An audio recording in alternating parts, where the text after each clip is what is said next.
gave my first tour of Hope Lodge when I was 9 years old. I grew up in these halls, and I am by no means the first. Since this Georgian mansion was built in 1743, and for 263 years since, many people have come and gone here, leaving their marks, accumulating memories, becoming a part of this building's history. The stairs are quiet now, and the windows dark, but an intrepid group of volunteers still works tirelessly towards offering the historical beauty of the house to the community again, and it gives me hope for the future. In 2009, Hope Lodge became one of 11 historic landmarks to close its doors to the public.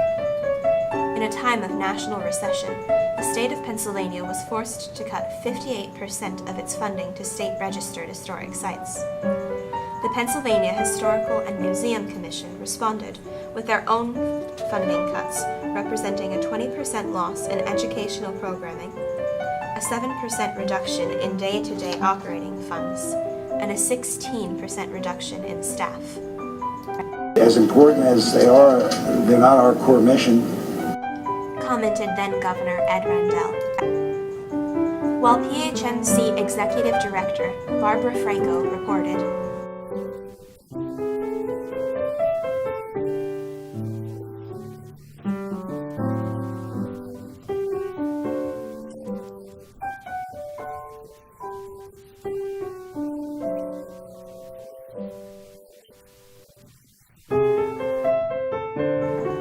the reduced budget did weigh heavily on Pennsylvania's local history. The PHMC could no longer afford to pay staff salary, but the terms under which these sites operate requires that paid staff be present on site at least twice a week. With no government funding for staff, these landmarks had to close. For some time, monthly lists were released of historic sites which the state could no longer fully support. Waiting to see our site's name, Hope Lodge's Board of Friends read each one with bated breath.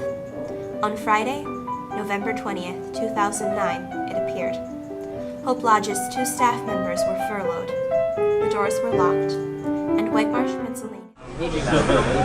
We were told on a Thursday afternoon, late afternoon, that we would be closing on Friday at 5 o'clock, and they were going to lock the doors. That Friday we had a school tour of 125 children. And the state came in and they were taking things and moving things, and it was hectic because we were actually fighting the state to take care of the children. It just was in too much of a quandary, you know. Bob is one of 56 volunteers at Hope Lodge, and he is among the small, dedicated groups still working towards the preservation of the mansion and grounds. Before 2009, Hope Lodge offered tours Friday through Sunday, educated local students with workshops and school tours, and opened its doors for seasonal community events like the reenactment of George Washington's troops' White Marsh encampment, sheep shearing day, and the holidays at Hope Lodge. Hope Lodge was greeted by a very friendly tour guide when I first went in. I had learned a lot about historic sites in history class, but never really visited one.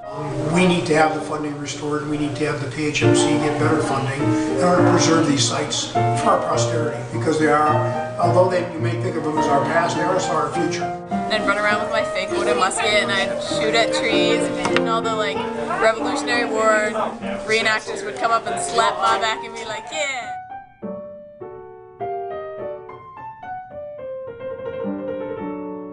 It's a much more different learning experience from sitting in the classroom, whereas while you're there, you get to really see in depth how these people lived. They have a tremendous amount of value for the community.